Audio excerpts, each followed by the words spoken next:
Edmonton's best rock. 100.3 The Bear. Edmonton's best rock, 100.3 The Bear. I have got M Shadows on the line with me from Avenged Sevenfold. The release of the 6th album is out. Hail to the King. You probably already have it. Thank you first off for doing this, my friend. Thanks a lot, man. Appreciate it. Now, this is a radio geek question to start off. Okay, so I apologize, and it might seem like an odd question, but I'm curious to know what your reaction was when you found out that K-Rock in LA added Hail to the King out of the box. Man, I was really excited, actually, because, we don't sit there and try to write radio songs, but at the same time, K-Rock is something I grew up on. It's where I found out about a bunch of my favorite bands. And when I was growing up, they were playing, everything from Bad Religion to Metallica, anybody that was anybody. Rage Against the Machine, they had huge stuff when it came out. I actually heard Chop Suey from System of a Down for the first time I got into System from K-Rock. So just feeling some hometown love was cool. We're on pretty much every other radio station in the country, and it's nice to finally be on, our hometown station. It's kind of interesting, though, because they've kind of been a bit of a banjo station over the last year or so, right? Like, Mumford and Sons kind of thing. And then when I heard Hail, I'm like, there's no banjo player in Avenged. This is awesome. Is this a sign that things are changing? I love it. I don't know if things are changing. It's all going to come down to, as you and I know, to research and if people want to hear it more. So who knows? It definitely sounds heavier than everything on there. Hopefully they can gear it back in that direction and we can get some more guitar bands on the radio. Yeah, imagine that, a guitar and a solo. I know. It seems so weird that that's even a discussion, but whatever. I've spent an unhealthy amount of time with the new record, Hail to the King. I love it. I'm curious, though, and maybe I'm stretching here. Did you have a theme or a certain mindset when you guys went into the studio to record this thing? Because to me, the record as a whole has a certain feel to it. Yeah, it definitely does. We've always kind of cherry-picked our ideas on certain records and kind of said, okay, well, let's go for a groove track here. And then the next track that follows it up is some super sugary, melodic, over-the-top guitar song. And then the next song is a ballad. And one thing we wanted to do on this record was get away from that and write one full record with a couple, key ingredients. And those key ingredients were, every song had to have groove and every song had to be based pretty much solely in the blues. So the record's going to feel a lot more cohesive. To some of our hardcore fans, going to feel more boring.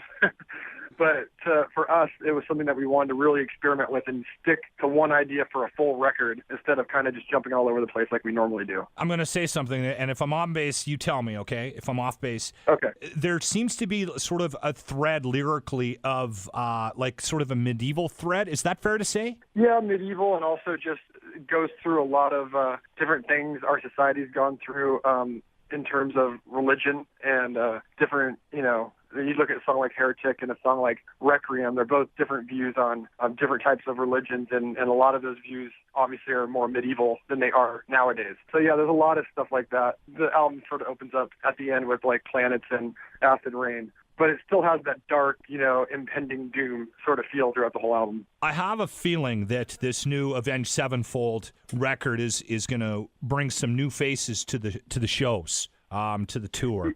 Do you agree with that? Yeah, I think so. I think I've already seen it, Amidst some of the criticism we've got on this record, that's also brought a lot of new people in and said, hey, I never gave this band a chance. I really like this band now. And I never really liked the other things. But I think, when you're playing in the blues, it's hard to go wrong. It's something that Americans and rock lovers, whether they know it or not, it's just something that works. It's worked since Chuck Berry did it, and it worked all the way until, the Beatles were dabbling in it, and, Beach Boys, all the way up to Metallica's and the Zeppelins, and to the Black Sabbath. So the blues works, and if people give it a chance, I think they'll dig this record. My 16-year-old daughter, who obviously has, some rock foundations because her dad works at a rock station, but also likes her pop, was saying this morning when we were, who is this? I really like this album, Dad. And I'm like, that's awesome. This is Avenged Sevenfold, my dear, and maybe there is hope for you just yet. Yes, Jerome Young. Yes. New drummer, Aaron, and I guess it probably would be stupid to ask how he's fitting in because he's sort of been with you guys now for 18 months now? Yeah, longer than that, but yeah, about 2 years, 2.5 years. So everything's going really well there, obviously, and probably fit really well into where you were going direction-wise with this new record. Yeah, it did. It took him a little while to get adjusted because he was going to try to come in and, completely fill the shoes of the Rev and Mike Portnoy. But, I have to give it up to him. We've said it before, but, to me it showed all the maturity in the world for him to be able to step back and play a simpler groove, based record, knowing that people were going to come down because, there's a lot of people out there that are very vocal that want us to write the same record over and over, and they want crazy drum parts and they want over-the-top vocal harmonies and duels. And when we decided we weren't going to do that because it felt uninspiring to us, we knew that he was going to get the brunt of it, like it's his fault. So for us, we had to kind of sit him down, and to his credit, he took it all in and he's taken it in his stride. The kid goes out there and slams every old song we play every night live. And then, he's got this new groove type feel on this new record, and he's doing it great. Playing great. It's funny, your fans are so passionate, right? I mean, you can't even change your haircut without getting some flack, eh? I know, man. Yeah. It's fantastic on a certain level, though, It's cool. No, it's nice that they care that much. But we try to just stay away from all of it, honestly, because, as soon as your fans start dictating every move, you'll quickly realize that you can't please everybody, and in turn you just get lost in your self-identity. You're just like, okay, I cut my hair, they're going to yell at me. You grow it longer, they're going to yell at you. If you put this record out, they're going to yell at you. If you don't have enough guitar solos, they're going to yell. So at the end of the day, we don't really put those things into account. What we do is we just try to do whatever we want, makes us happy, and then I think in turn the majority of Avenged Sevenfold fans are along for the ride and they enjoy it all. I agree. Now we need to talk about a Canadian tour. Have you guys sort of the video stage? We were just talking just before we got into this that you guys just cut a video actually last night for Shepherd, which is the opening cut off of the new album. So you're sort of at that stage of the the promotion of this new record. Have you put a lot of thought into how you're going to approach a tour? Is Canada in the plans? Canada is in the plans, and the reason we did Shepherd of Fire so early,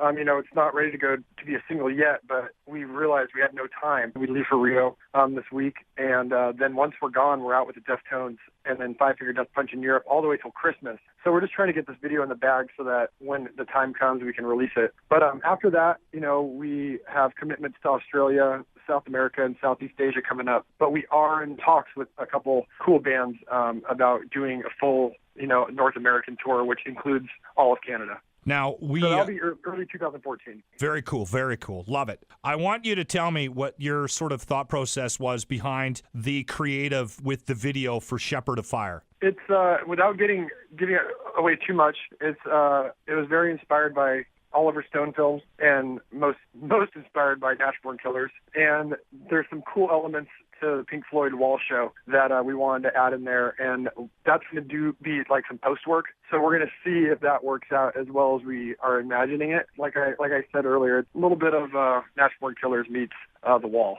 So we'll see how that comes out. That's awesome. Last question for you. Who's the king in Hail to the King? We were talking about those religious things. It could be whatever you want. But we are obviously making it an evil, dark king. That song just came out basically from watching too much Game of Thrones and loving the imagery, the idea behind, this maniacal king that will do anything to keep his power and destroy his people. And that happened all the time in the medieval times and, through the Renaissance period. I mean, it happened throughout our history. And some people believe it still happens today. So the song was just kind of very, a wide range of things it can mean. But the cute version is, the way I got the line was I picked up my 8-month-old son and held him in the air and said, "Hail to the king," because he just sits there. They can't talk. And me and Sinister Gates thought it was funny and it fit inside the song, and we're like, oh, that's what we're writing the song about. So there's the cute version and the real version. I love it. M. Shadows from Avenged Sevenfold. Listen, thank you for your time today, my friend. Thank you very much, man. I appreciate it.